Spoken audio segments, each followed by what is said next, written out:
Hoje, eu quero me apresentar para você. Talvez você não dê importância, mas eu já estava aqui quando você nasceu.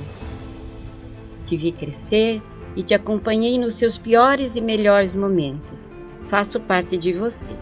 Vi muita gente nascer, crescer, prosperar, trabalhar muito, amar, ter descendentes, criar um legado e partir. Mas as memórias permanecem com os que ainda estão aqui, em fotos, documentos e lembranças. Quem não viveu, ouviu falar ou tem alguma memória, e tudo isso merece ser recordado e contado aos filhos e netos desta minha terra querida. Eu quero que as gerações futuras me conheçam, que elas me entendam e que tenham no DNA delas muito de mim e de você. Sou uma colcha de retalhos que precisa de cada pedacinho, de cada personagem e de todas as pessoas que foram e continuam sendo muito importantes para mim. Valorizar quem ajudou a me construir e preservar o pedacinho de participação dessa construção é a maneira de me conduzir ao futuro sem perder minhas raízes. Eu sempre vou durar mais do que você, mas sou eu quem fará você alcançar a imortalidade. Muito prazer, eu sou a história de Medianeira e essa é a minha origem.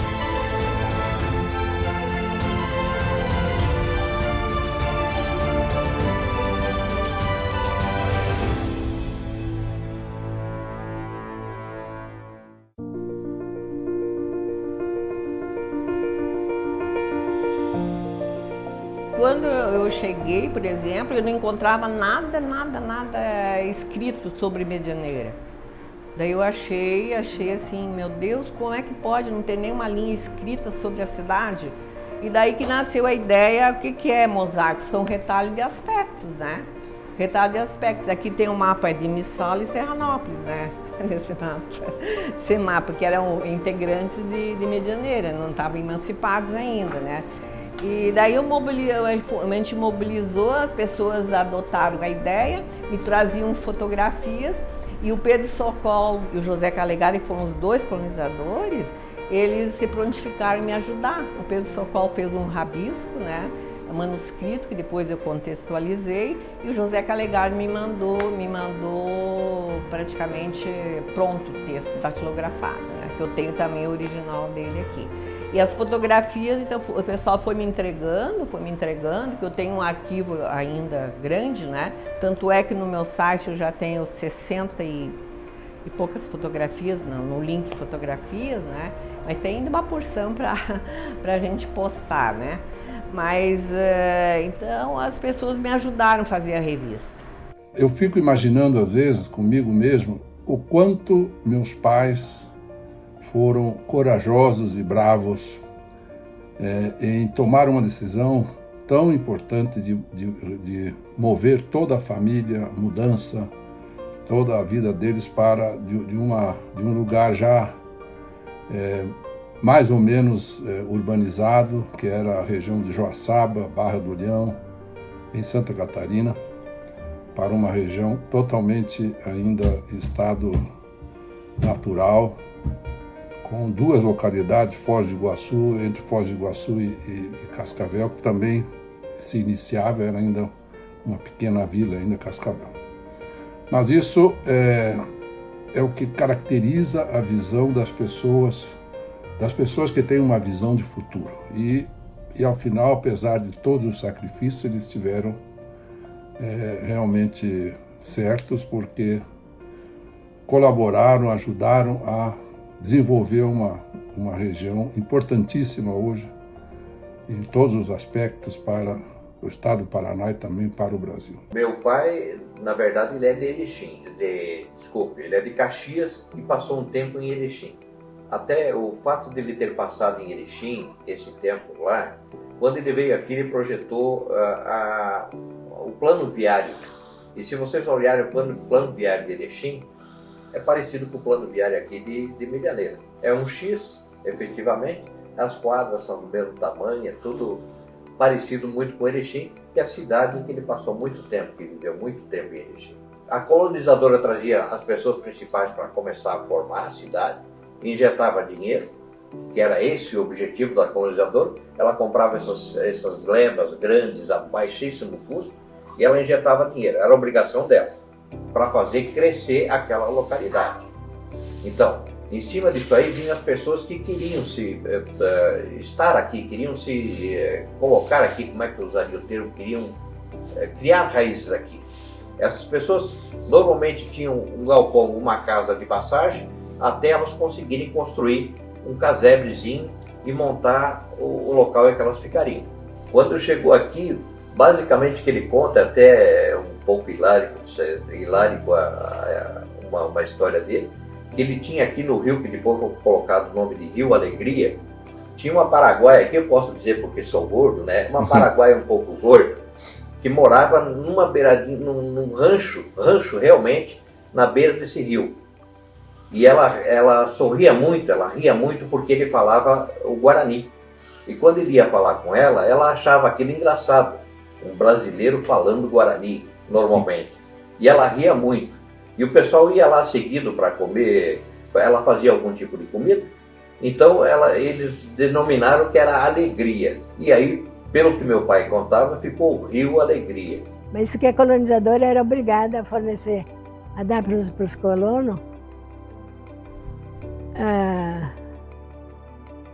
escola, religião, medicina. A colonizadora tinha assumido o compromisso lá no Estado de não deixar faltar para nós essas coisas, né? Então, logo uma das primeiras coisas foi arrumar um padre para ser pároco em Medianeira. De Medianeira dava assistência para toda a região. Ele visitava todas as famílias, todos os dias. Como vocês estão? O que estão precisando? E a firma, existia um jipe, né? Esse jipe que levou a minha mãe e meu pai para a videira, na época quando ele ficou doente. Então havia uma assistência assim muito carinhosa pela parte dele, tanto dele como a dona Hortenila. São pessoas que eu jamais vou esquecer na vida.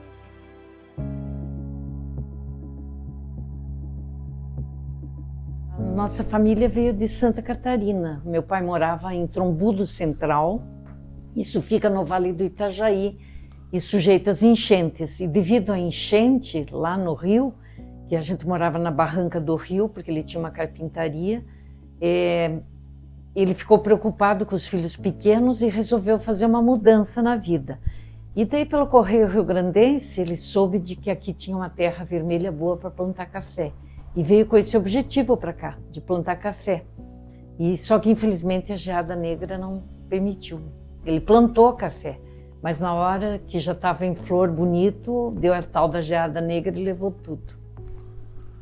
A partir dali, meu pai passou a tirar madeira no mato, que ele tinha um caminhão Tames, e minha mãe a vender leite. E sustentaram a família, que nós viemos em 6 crianças, daí que nasceram ainda mais 5, uma família extremamente numerosa. Às vezes deram conta do recado. A primeira barca que foi feita lá no Iguaçu para a travessia foi o falecido pai que fez. Ele ficou 60 dias lá na beira do Iguaçu para construir essa barca. Uma barquinha pequena, né? Mas dava, imagina. Ele parava, tinha um senhor que tinha uma construção para o lado de cá, e ele tinha tipo um hotel, então ele que dava comida para o pai e para os outros carpinteiros fazerem a barca, né? E a mãe estava grávida do 3º neném. Pense, vindo de avião de Tangará a Cascavel, no avião de avião. Eu me lembro, foi hoje, porque eu fiquei muito mal no avião, imagina antigamente, né? E de Cascavel, a Medianeira, veio o jipe verde da firma Bento Gonçalves veio buscar nós. Aí em Cascavel, nós viemos para Medianeira. Mudança levou 8 dias para chegar em Medianeira. Nós ficamos ali onde é que hoje é a passarela, que agora trocou, nem me lembro o nome. Ali era os Valiati antigamente, né? Daí ali tinha um hotel muito grande, deles eles recolhiam essas pessoas que vinham para até que vinha mudança, né? E nós ficamos até que chegou a mudança. A gente veio com a mudança de caminhão, né? Trouxe os pouco que a gente tinha de lá. E a gente veio de caminhão, atravessou ali, aqui embaixo na balsa. O pai veio para o Paraná em 1958, né? Exatamente, ele esteve na comunidade de Bom Jesus, né? Muito próximo de Janeiro, faz parte de Medianeira. E aí começou, né? Eu me recordo que ele sempre comentou conosco que ele começou um pequeno casebre de lona preta, cercado de madeira provisório, ele e a mãe, né? Pensem vocês recém-casados em enfrentar isso, né? E eu acho que se não fosse a minha mãe, certamente ele não teria suportado, né? Então minha mãe foi uma pessoa assim de uma visão também enorme, porque eu acho que o homem faz a mulher e a mulher faz o homem, né? E nesse momento a mulher fez o homem, né? Junto com meu pai, fizeram uma pequena casinha coberta com lona preta, né? Segundo ele, enquanto eles construíam a casa que de fato depois veio gerar a família, enfim. Fizeram uma casa bacana na época, toda em madeira, mas já com aquele estilo italiano, com porão, com quarto para os filhos, enfim, já visualizavam que iam ter 7 filhos, enfim. Então foi um momento assim de visão, claro que ninguém conhece o amanhã, mas eles conseguiram olhar que fariam uma casa assim num tamanho bacana, que teriam filhos sim, e queriam algo a mais. Então eles tiveram essa graça, né, de olhar muito mais longe do que talvez nós olhamos hoje, né? Então meu pai foi muito visionário nesse momento que veio a Medianeira. Tínhamos saudade do meu pai, porque meu pai já estava morando aqui desde o ano 51. Meu pai foi um pioneiro e ele morava então numa casa que a firma construiu que chamava República. Ali residiam várias famílias para depois então construírem as casas. Quando nós chegamos, já tinha 12 casas construídas na avenida. A avenida praticamente aberta até uma altura, mas essas casas eram para os moradores que viriam na época, né? Todas então cobertas com tabuinha.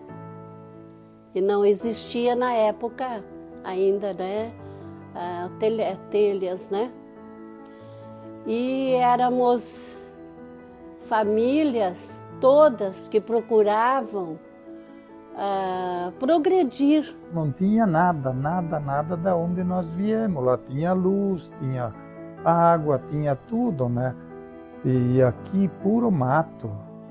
Só estava desmatada a avenida e de lá debaixo do posto Esso, lá do Joia, até aqui em cima onde tem a Farmácia Brava agora, que era o escritório da firma, a colonizadora. E o resto era puro sertão. A parte de baixo era salas de refeição, tinha uma sala de refeição, e no outro lado tinha todas as peças divididas para cada família, que eram 2 peças para cada família, para se estabelecer aí até conseguir alguma coisa, né? E chegando ali, vendo toda aquela humarada, começaram a gritar. Chegou tudo com velhinha acesa, sabe? Não tinha luz. Era com vela, lampião de querosene, lanternas. E começaram a gritar, chegou fulano, chegou ciclano, sabe por nome? Porque meu pai tinha trabalhado aqui 2 meses, eu acho. Ajudou a construir aí alguma casinha. E depois que ele voltou para buscar a gente. Só tinha a avenida. Aí daquele que topasse sair lá da praça, lá em cima, que só tinha uma ideia de praça, descer a avenida para o lado do viaduto hoje. Era um barro, quando desce uma chuva, não dava para arriscar. E assim Medianeira começou a crescer. Logo em seguida que o hospital estava pronto, que veio os médicos, enfermeiros, já veio farmácia, oficina, o comércio mudou tudo, num mês mudou. Aí veio a satisfação do povo, porque vinha compradores de terra na região, né, que era normal. Eles pediam assim, mas como que Medianeira já cresceu assim? Mas é a união do povo, né? A união. Então nós devemos muito aos pioneiros que trabalharam e lutaram. As próprias pessoas, os próprios adultos aí também faziam uma espécie de trabalho comunitário para ajudar num aspecto ou outro das construções, mesmo que fossem horários diferentes daqueles que eles tinham compromissos próprios. Isso trouxe aquele sentimento realmente de comunidade, sentimento comunitário das pessoas, umas ajudarem as outras e ver o desenvolvimento do conjunto, né? Esse espírito comunitário que eu acho que até hoje é muito preservado nessa região do Paraná. O pessoal mais antigo tinha que ter um bom relacionamento porque era sobrevivência. Inclusive, eu diria o seguinte, no começo de uma região, simplesmente se ajuda vamos dizer, o vizinho, né? Quando o pai carneava um porco, a gente levava, o vizinho mais próximo tinha 2 que era mais perto, os outros eram mais longe, né? A gente levava um pedaço de carne de porco para ele, para o vizinho. E ele, quando carneava, também trazia lá na colônia, né? Era um costume que eles tinham, né? Isso não... pouca gente sabe disso. Isso se perdeu no tempo, né? As carnes que eles traziam eram carnes de gado, de porco, que traziam nas latas com banha, né, para conservar. E sempre que chegava uma família, era repartido nas outras, um pouquinho de cada alimento. É essa união que eu sinto falta. Que na época éramos em poucas famílias e todas unidas, repartindo o pão, como diz, né?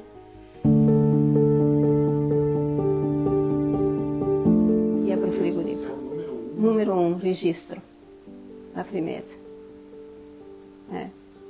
E aí se deu a inauguração, deu 100 porcos naquela época. Eu atendia, né? Naquele tempo não tinha nada empacotado, então vinha pedir 1 quilo de arroz, 1 quilo de feijão, a gente tinha que pesar na balança. Foi bom o tempo que abriu a BR, que era TH Marinha, daí tinha muitos funcionários, daí a gente vendia bem. Eu trabalhava durante a semana na loja, vendia tecido e no final de semana eu costurava para os outros, fazia até vestido de noiva. Porque depois eu tinha loja de noiva, sabe? Depois de casada, né? Mas eu costurava. Amor à profissão. Churrasco, arroz, que todo mundo vinha no domingo para comer o bendito churrasco com arroz, que a mãe fazia, com carne moída. Ela jogava essa carne moída por cima do arroz e bastante queijo. Era o prato preferido e a carne. E churrasco. Churrasco. Todo o pessoal, né? Preparava. Eles adoravam. E vinho já tem que ter o arroz. Então, era, que nem hoje é o risoto que falam, né? E antes era aquele arroz lá. A gente nem tinha nome, porque a mãe inventou e o povo gostou. Eles vinham comer churrasco lá. No domingo era cheio. Sim. Depois vinha muita gente, motorista principalmente, que transportava madeira para Foz do Iguaçu. Era, como é que fala? Madeira para exportação. Pegavam lá em Cascavel, para aqueles lados, né, que tinha bastante serrarias, né?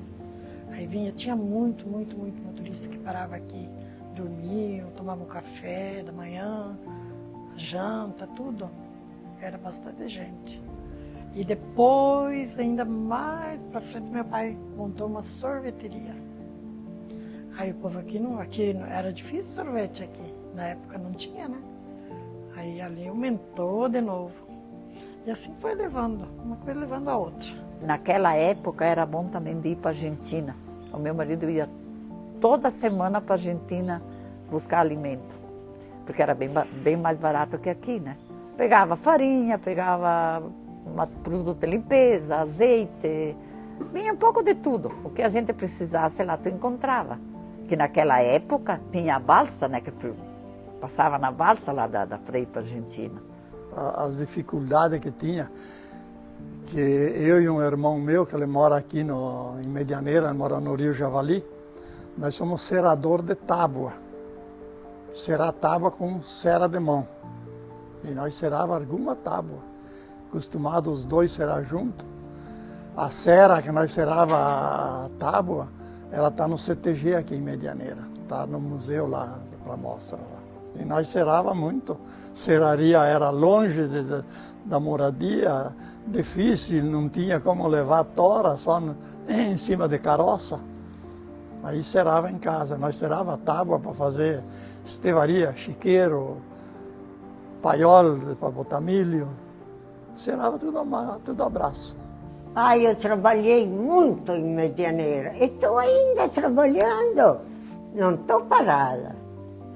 Eu fiz muito bolo, muito para os outros, para um, para outro. Eu sempre trabalhei. É o meu prazer que era, né? Às vezes eu cobrava de um, porque ele pedia mesmo, né? Às vezes eu trazia os ingredientes, eu fazia o bolo grande, não cobrava nada, levava.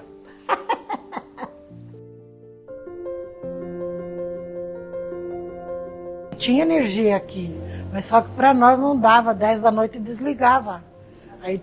Daí o pai comprou o motor por causa disso. Depois ele abriu a sorveteria, daí precisava luzes, né, de dia também, né? Daí ele comprou um motor grande para nós daí. Daí a gente tinha luz até a hora de dormir. Até no outro dia, quando precisava, deixava, senão desligava. Mas a gente ia até tarde.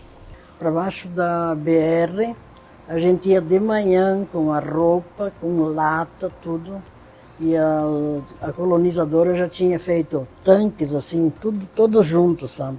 E não ia lá no riozinho, um lavandinho pequeno assim, me ajoelhava lá para lavar roupa. Depois vinha para cima com a cesta de roupa, com uma menininha de 2 anos. Eu falei, não, olha, não tinha água longe, ia longe 1 quilômetro buscar água numa vertente. Pois até com uns anos aí podemos fazer um poço perto da casa. Não era fácil, não. No começo, um dos maiores problemas que nós enfrentamos era a erosão na agricultura, né? Tanto é que resolvido a partir de 80, dos anos 80, e começou essa ideia das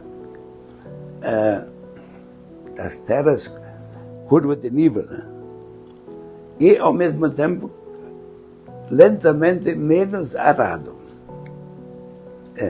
Isso foi a solução da nossa região.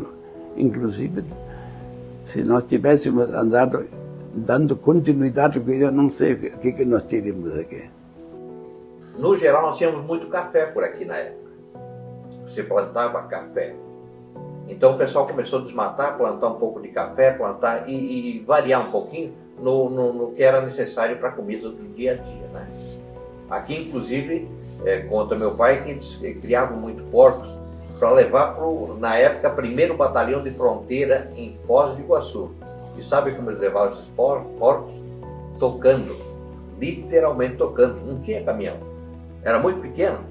Levavam 2 a 3 meses para chegar em Foz do Iguaçu. Iam tocando, iam levando, deixando eles, iam levando a Foz do Iguaçu para o 1º Batalhão de Fronteira, que era na época, agora não é mais. Nós trabalhávamos na roça. Lá onde eu morava era no interior, lá em Santa Catarina. E naquele tempo não era que nem agora. A gente plantava tudo o que precisava para comer e o que sobrava vendia. Mato de sertão. Ele derrubava o mato para nós é Paraguai. A larga em cima hoje tem um toco de angico, aí um raio de noite, volta o angico, osso de burro. Essa aqui era a carroça que eu tinha. Quando comecei a comprar a carroça, pequena, depois era muito pequena, eu comprei uma grande. Ela servia para ir na roça, buscar mandioca, milho, trigo, e tudo servia. Meu pai ele tinha plantação de milho, mandioca, e criava porco, engordava porco, né? Daí plantava milho e mandioca para dar alimentação para os porcos, né? E abóbora, né? Plantava muito. Tinha que colher a mão, abraço, que não tinha, naquela época não tinha ceifa de colher, trator para fazer tinha, mas o resto era tudo abraço, limpar, carpir.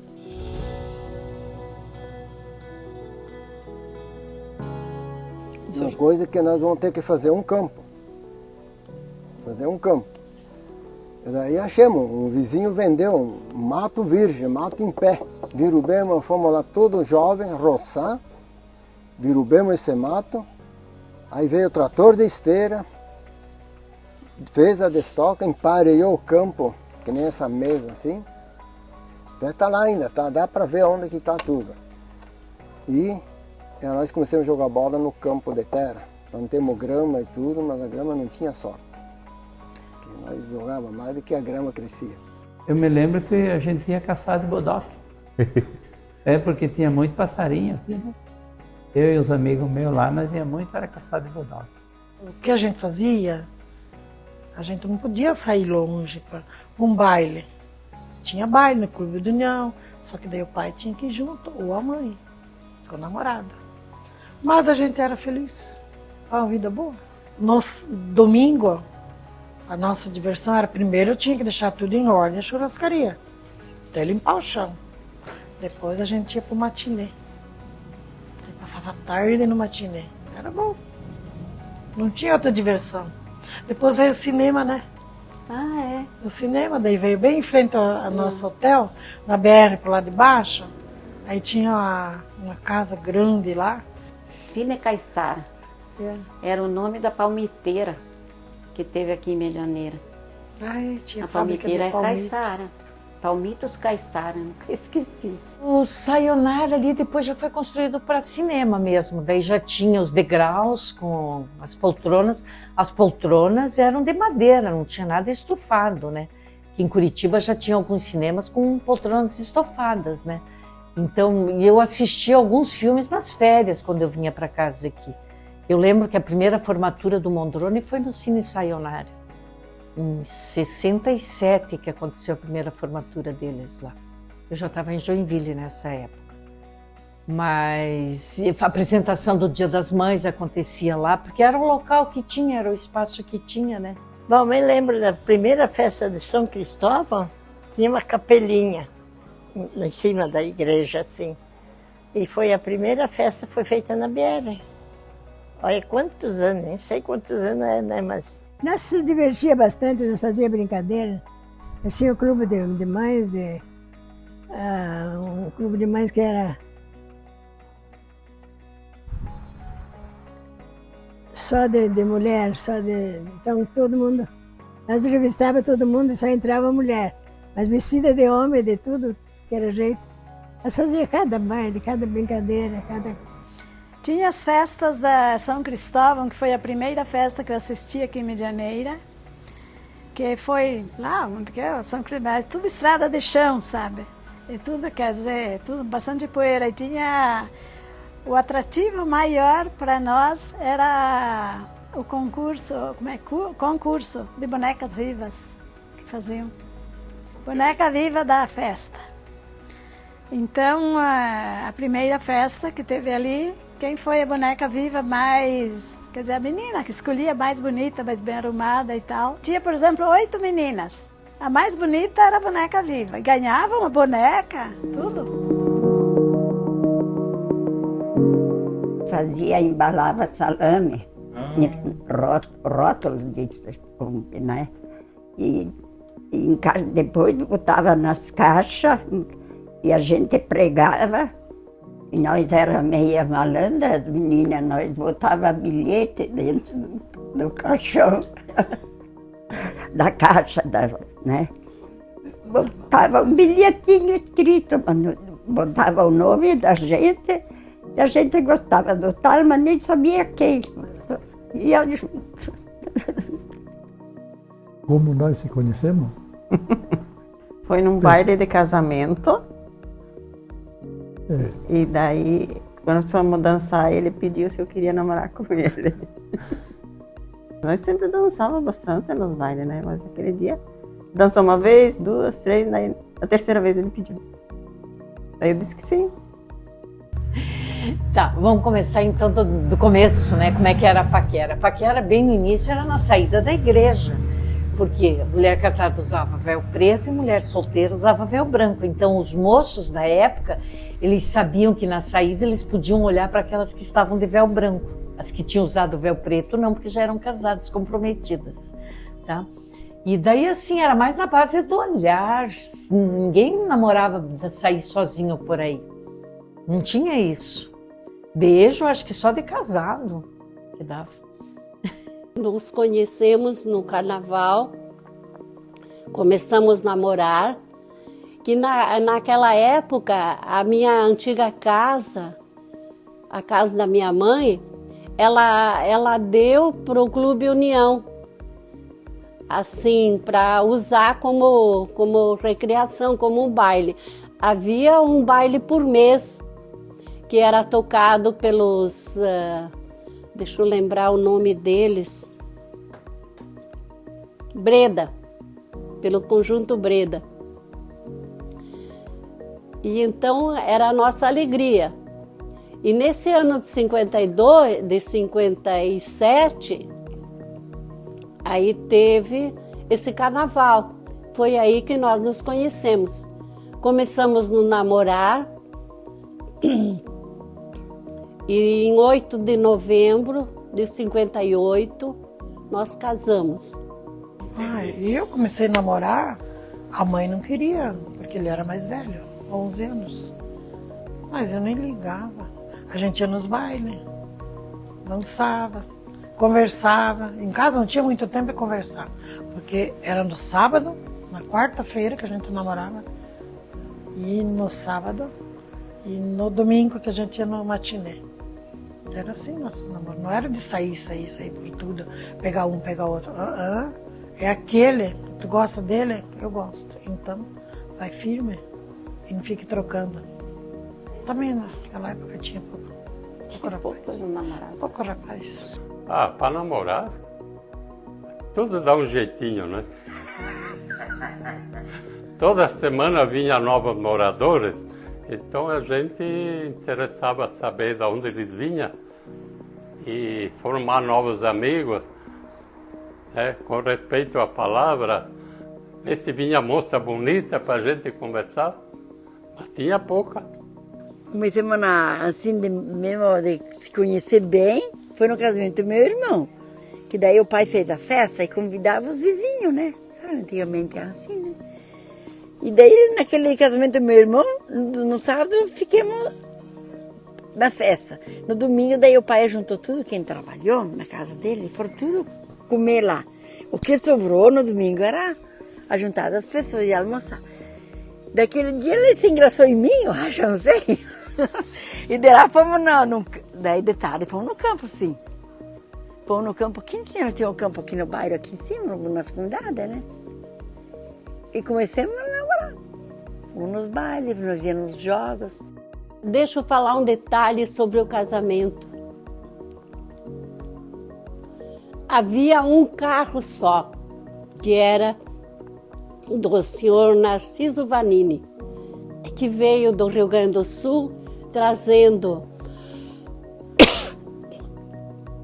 José Caligari e a esposa dele que chamava Hortenila.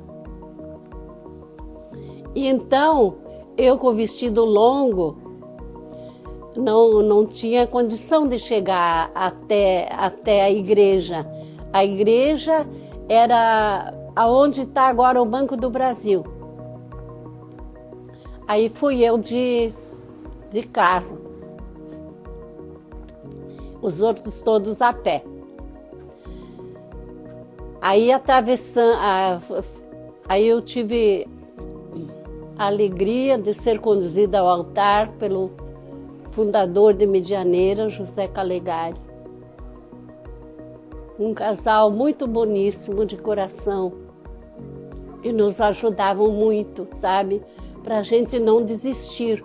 O meu casamento, então, foi o 5º de Medianeira. E o primeiro com fotógrafo. Eu tenho fotos aqui no meu álbum. Aí para o meu jantar que a minha mãe ofereceu era na casa dela. Aí fomos todos descendo a pé, arrastando o vestido na terra, mas todos felizes, né?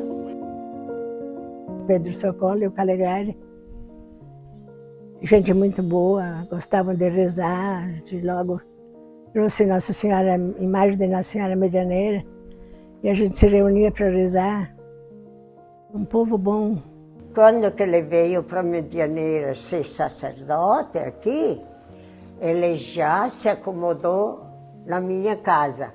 O gerente, que era da firma, ele me pediu se ele podia ficar, porque achava que era uma casa mais chegante, mais assim, coisa melhor, né? Então eu fazia o possível para fazer bonito para o padre. Depois vinham as irmãs de Curitiba, daí era a irmã, e ficou 10 anos aqui. Então eu fazia comida, de que quando ele saiu, ele chorou. Coitado dele. Tinha que estudar bastante no catecismo, assim, fazer bastante, eu acho 2 anos de estudo. Depois, então, passava a primeira comunhão. Depois tinha mais 1 ano e pouco pela crisma. E tudo assim. O padre, então, ele tinha igreja lá no Banco Brasília agora. Tinha eu, minha amiga de Pinheiro Preto, nós fomos comungar. E não me deu comunhão, porque nós não tínhamos manga até aqui. Tinha que ser até aqui, não. Eu estava com a manga assim, né? Assim, bem fechada, né? Me deixou para trás nós duas. Essa me sentia, essa eu não merecia isso, não merecia isso. Nos primeiros anos que eu vim morar aqui, não tinha missa todo domingo. A igrejinha que nós tínhamos aqui, a capela, era bem onde é o Banco do Brasil. Tinha uma igrejinha de madeira. O primeiro padre foi o padre Antônio. Pensa, moço, num padre muito querido. Era muito meu amigo. Meu Deus. Então, eu lembro, chovia mais dentro daquela igrejinha do que fora quando chovia. E o padre Antônio agora até faleceu. Moço, ele foi assim um padre muito bom e ele disse assim: Medianeira é um lugar abençoado por Deus e eu vou deixar uma bênção, diz ele, que aqui nunca há de dar temporal feio e nem acidentes feios e que prejudique o lugar, porque é um lugar abençoado por Deus. Olha, moço, tu pode ver que dá temporal em roda e dá coisa arada feia, ou que nem, por exemplo, aquela vez que deu aquele temporal lá em Santa Terezinha. Olha que eu passei lá, moço, arrasou. Aqui, graças a Deus, nunca deu isso, né? Construíram umas quantas escolinhas assim no interior para as crianças, onde que tinha mais criança, né? Daí eles construíram uma ali pertinho, aí na terra, encostada da terra do meu pai, e não tinha professora. Daí nós fizemos tipo um vestibular, um teste, não sei o quê. Daí eu passei, daí eu fui como professora, mas a gente não tinha experiência. Daí eu fui adquirindo depois, que eu fiz curso em Foz do Iguaçu, né? Daí depois eu adquiri. Mas assim, era sofrido. Era 3 crianças para cada carteira. Era primeiro, segundo, terceiro e quarta série, tudo misturado. Era bem sofrido. Mas eu lecionei aí 7 anos. Depois eu casei e vim morar para cá. Nós tínhamos escola na própria comunidade do Bom Jesus, né? A escola era local. E nós tínhamos da primeira à quinta série nessa escola. Eram os alunos todos juntos, né, na mesma sala. E eu me recordo muito claramente, né, que nós íamos, a mãe sempre dizia para nós, olha, vocês levam o chinelo dentro da bolsa, né, limpinho, e chegam lá, e nós íamos descalço para a escola. Era uma coisa assim, uma coisa incrível, assim, sabe? Nós íamos de descalço, mesmo no tempo de chuva, de seca, não importava, íamos descalço. Chegávamos lá e tinha uma torneira de água lá, a gente lavava o pé. E dessa lavagem do pé, após a lavagem do pé, a gente colocava o chinelo para ir entrar na sala. E da mesma forma, quando vinha embora, tirava o chinelo, colocava na sacolinha, na bolsinha, junto com os materiais, e nós íamos embora com o chinelo dentro da bolsinha. Pois é, nós chegamos, já tinha o Colégio Mondrone, mas eram só 6 salas de aula.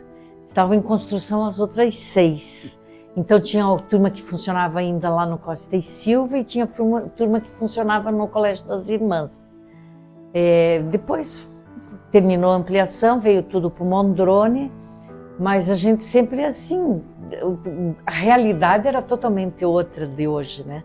Você tinha alunos com cabeças diferentes, pensamentos diferentes, e você era alguém que estava ali para ajudar. Eu lembro que bem no começo, quando a gente começou a dar aula, de vez em quando vinha um bilhete de algum pai pedindo para a gente calcular alguma coisa, porque eles confiavam na gente para fazer o cálculo, para saber se alguém que tinha comprado, por exemplo, o feijão dele não tinha passado a perna, se era aquele valor mesmo, porque ele não sabia fazer conta, né? Sou da primeira turma de formanda do Normal Ginasial Nossa Senhora Medianeira, que era do Colégio das Irmãs. No Colégio das Irmãs. Lá, quando eu cheguei, que nós chegamos aqui, era assim, tinha 3 primeiro ano A, B e C. Aí depois o segundo, era anos que falava, não é como, hoje é ano também, né? Antes, depois foi série. Então, era primeiro, segundo, terceiro e quarto, e a admissão que era? Era igual a 4ª série. Então, quem passava, não tinha ginásio, ficava fazendo a 4ª de novo, que era a admissão. E o ginásio começava na 5ª, né? Daí era 5ª série, não. Aí o ginásio era assim, 1ª, 2ª, 3ª e 4ª série. E daí as irmãs conseguiram o normal ginasial. Então ficou a maioria meninas, porque você ia aprender para dar aula, né? Tinha didática, tudo, né? E ali onde eu parei. E a normal, 1ª série, 2ª, 3ª e 4ª série. E estudar não é como hoje. A prova era exame final. Você tinha que começar lá do começo do ano, a matéria do começo do ano até o fim. Você tinha que saber no exame. Não era como hoje. Nossa, era complicado, tinha que estudar. Não havia quase escolas, né? Também não sei se tinha ou não, mas enfim, eu sei que cheguei ali na casa dos meus tios, meu pai não veio com a mudança na época. Ele só veio junto comigo para me trazer para começar o ano, para poder dar aula, né? Aí o meu tio falou, nós precisamos construir uma escolinha aqui, perto de nós aqui. O pessoal falava, não, para construir uma escola é muito rápido, em 8 dias nós fizemos a escola. E daí, de repente, resolveram construir a escolinha, que lá onde que hoje é um pouquinho para frente do CTG, ali naquela regiãozinha ali, construíram a escola. O primeiro corpo docente. Primeiro corpo docente daí do Colégio Costa e Silva. 63.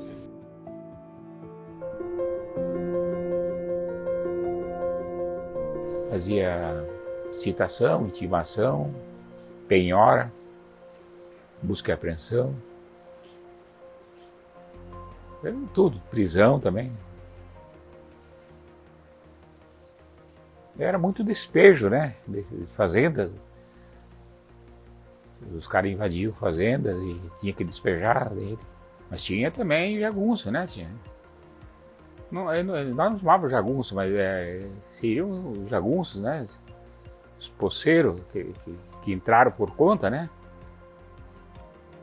Estavam trabalhando sem autorização do dono da terra mesmo, né? E daí que o dono da terra entrava com ação de despejo, né? O oficial de justiça, ele era uma autoridade tão grande que se você, como juiz, mandava ele buscar um bandido lá na comunidade, ele não tinha muita frescura. Era chegar lá e dizer, ó, o senhor tem que comparecer na presença do juiz. Não, mas eu não vou. Daí tinha a polícia, um agarrava ele, e jogava em cima de um camburão, sei lá, uma carroceria, alguma coisa, e trazia para o juiz ver. Eu até imagino assim, como se fosse, na época, a gente voltando na fase da lembrança, é que nem fosse um faroeste, filmado um faroeste. O xerife era um homem da lei, mas ele sempre tinha alguém que trabalhava para ele, que nem fosse o juiz, né? Era na época, então, meu pai tinha o poder. Você passava nela, assim, as árvores, ali, tudo amarela de poeira aquele tempo. E era madeira para a Argentina. Exportação. Mas ela, na verdade, era como é que eu posso dizer, contrabando de madeira, chamavam aquele tempo. Eu fui até convidado e café. Aqui tinha plantação de café, aqui na esquerda da BR. Até Cascavel era muito café para esse lado ali. Aqueles barrancos, café lá em cima. E o café era o motivo da polícia, que era contrabando, né? Descarregavam nas barrancas do rio ali, do Paraná. Depois, o que não contaram para vocês, né? Nós tivemos uma guerra aqui, guerra mesmo, os voceiros com os grileiros. Tivemos uma guerra, mais uma guerra. Para a gente encerrar o assunto, para não levar muito comprido, nós ficamos 4 horas e 45 minutos de tiroteio, assim, como uma panela de pipoca que estrala muito bem. De tiro das armas dos como é que é? Grileiros com as nossas armas. Então, quando tu escutava, que foi num domingo, escutava um tiro de espingarda, tu distingue, né, o tiro de espingarda. Aí tu escutava um show de bala de metralhadora. Aí a gente rezava o terço e gritava Nossa Senhora, gritava para Nossa Senhora, nós estávamos 3 comadres juntos, para Nossa Senhora ajudar. Em vez era assim, os colonos estavam lá em cima, ali onde é o cemitério agora, vocês viram onde é? Ali lá onde tem a delegacia. Ali, e os colonos estavam do lado de cima e eles do lado de baixo. Lá do lado de cima era mato. As árvores ganharam tanto tiro que árvore que não conseguia abraçar, morreram de tanto tiro que levaram. Fazia o chá caseiro, fazia uma coisa, botava... Eu lembro que tirava as folhas de caderno que eles iam na aula e a minha sogra falava, minha mãe, passava um sebo de ovelha e botava aqui em cima. E é para ver como que isso era um remédio para eles. Então, quando eu era pequena, também enfaixava eles, porque eu tinha o meu costume de enfaixar ele. Não sei se tu já viu enfaixar. Botava as mãozinhas assim e enfaixava. Aí dormia que nem os anjos. Enrolava. Uma múmia. Todos eles passaram por isso. E daí botava, antes de enrolar aquela faixa, eu pegava, botava no estômago dele, sabe? E quando no outro dia já estava bom. Com sebo de ovelha. Para gripe, se estava assim, aquele ronco. Soltar o catargo dos pulmões. Dos pulmões que voltasse. A gordura de ovelha esquenta. A Lívia. A maioria das pessoas, todas elas tinham chá em casa. Dava uma dor de barriga, não, vou buscar aquele chá. Dava dor de cabeça, buscava o chá. Eu tive uma vida muito boa. Toda a vida eu tinha uma vida bonita e boa, a gente se dava bem. Só o meu marido era uma pessoa enérgica. Ele mandava e era assim. Eu tinha de obedecer. Eu, como dona de casa, não tinha estudo, os meus pais me ensinaram assim, sempre obedecer o marido. E eu continuei a minha vida, obedeci o marido. Hoje em dia não, hoje você fala o que tu quer, eu falo o que eu quero, o que eu penso. Antigamente não. Tu casa pelo bem da tua família. Eu era motorista quase de todo mundo aqui. Quando eu queria comprar uma coisa na Argentina, no Paraguai, então daí o diretor, que era o Pedro Socol, ele mandava fazer a janta para gente mais importante que vinha de fora, sabe? E daí eu fazia a janta, e assim passava. Eu ia com as meninas, eu dirigia Kombi, eu sempre dirigi Kombi de tudo, eu sou motorista, né? E daí nós ia lá, fazia as compras, a sacada. Não limitava nada porque tinha vontade. Eu morava em Matelândia, mas eu achava melhor em Medianeira, que Medianeira era mais desenvolvida. Então eu disse assim, eu tenho certeza que eu vou em Medianeira e lá eu posso me virar sozinha, fazer o meu serviço manual que eu faço, e eu me virei. Moço, eu tinha coragem de pegar, nós pegávamos uma Kombi, tinha um motorista muito conhecido, que ainda ela existe, em 4 ou 5 mulheres nós pagávamos aquela Kombi e nós ia para a Argentina. E nós ia fazer compra, moço, lá era que nem agora eles iam no Paraguai. Eu nunca fui muito do Paraguai, mas na Argentina sim. Então aquelas clientes que moravam aqui, elas me diziam, Dileta, você tem prática, você vai, você me traz isso e isso, eu te pago a viagem. Mas eu adorava, moço, porque daí naquela viagem eu trazia umas coisas para mim vender, eram os dinheirinhos que eu ajuntava para mim tocando para frente. Até um dia eu estava falando com o doutor Luca, ele me disse assim, Dona Dileta, eu quero saber da senhora como que a senhora criou essas meninas sozinha naquela época. Eu disse, doutor, em poucas palavras eu lhe digo a verdade, eu disse assim, eu só não fui sem vergonha e ladrona. O resto, o que me aparecia na frente eu fazia, porque eu nunca tive preguiça de trabalhar em qualquer serviço, moço. Eu sabia um pouco costurar, a mãe ensinou, né? Porque na época lá na casa da minha mãe, era fazer trança quando chovia, ou fazer taipa em redor do putreiro. Seria um muro de pedra. É, muro de pedra. Ou, se não, remendar. Nós tinha roupa que não dava para ver de que essa foi a primeira roupa que eu fiz. Tudo remendado. Tudo um por cima do outro e ia remendar. E tinha que caprichar, não tinha que ser feito de qualquer jeito. Daí vim para o Paraná também. Eu pegava, remendava dia de chuva, então, que não ia para a roça, eu remendava e assim foi indo.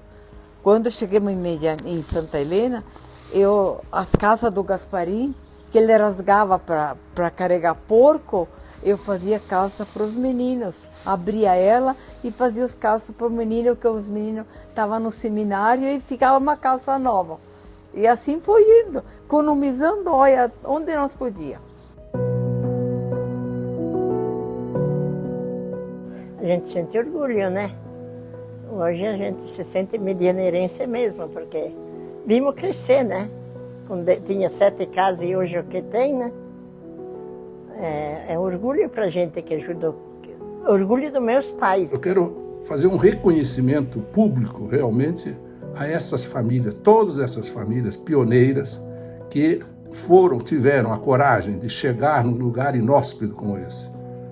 praticamente virgem, selvagem, e conseguiram desenvolver esse lugar e que se tornou hoje uma grande cidade. Obviamente, isso, a maioria dos pioneiros já se foram, mas deixaram também uma herança muito importante para seus filhos e que continuam ainda, grande parte, trabalhando para que Medianeira cresça cada vez mais. Com tudo que tem de coisas boas, e às vezes eu vejo pessoas, não agora, mas sistema de mas aqui não tem nada. Hoje tem de tudo, hoje é um céu aberto. Tem tudo que tu procura. Tem recurso, tem tudo, afinal. Comparando com o antigamente, nossa mãe, hoje é uma potência em todos os sentidos, né? Meu Deus, Medianeira é uma cidade que está crescendo dia a dia, né? Progrediu muito. E eu acho que a expectativa de Medianeira é crescer muito mais que isso. Que é uma cidade polo da manhã depois. Porque tu vê, de Cascavel a Foz do Iguaçu é a cidade que mais cresceu. E a que mais está crescendo. Então eu acho que a Medianeira tem muito ainda. Eu tenho um sentimento de gratidão, né? Eu sou muito grata aqui por Medianeira, porque foi uma nova vida para mim, entende? Porque sair do meio da roça para vir aqui e conseguir sobreviver não foi tão fácil, né? Então eu tenho uma gratidão imensa para as pessoas que me ajudaram, que foram muitas, né? E tudo foi assim, acontecendo. Então hoje eu estou muito feliz e gosto muito de Medianeira. Gosto muito mesmo. Hoje eu queria que meu pai visse o que é essa cidade, o que era o sonho dele. De tanto que cresceu, que quando a gente sai daqui, vai a missa e vem de volta, sabe que eu começo a olhar assim, me dá até uma vontade de chorar, de lembrar o que era e o que é. Eu me sinto assim, no meu sentido, com minha vida realizada. Porque a gente começou, sofreu. Também não foi sofrimento, porque sempre tivemos saúde. A gente não pode considerar que é sofrimento. Trabalho, mas eu me sinto assim realizado. Como meu pai, ele chegou em Cascavel, aí ele foi até São Miguel e passando por Medianeira, ele viu Medianeira e sentiu, imaginou que seria uma cidade maravilhosa, muito grande. Aí ele voltou de São Miguel e ficou morando nessa república que eu falei, até eles construírem a casa para eles vir morar. Mas meu pai, ele via Medianeira como é agora. Ele falava para nós, cuidem, porque a Medianeira será um lugar de futuro.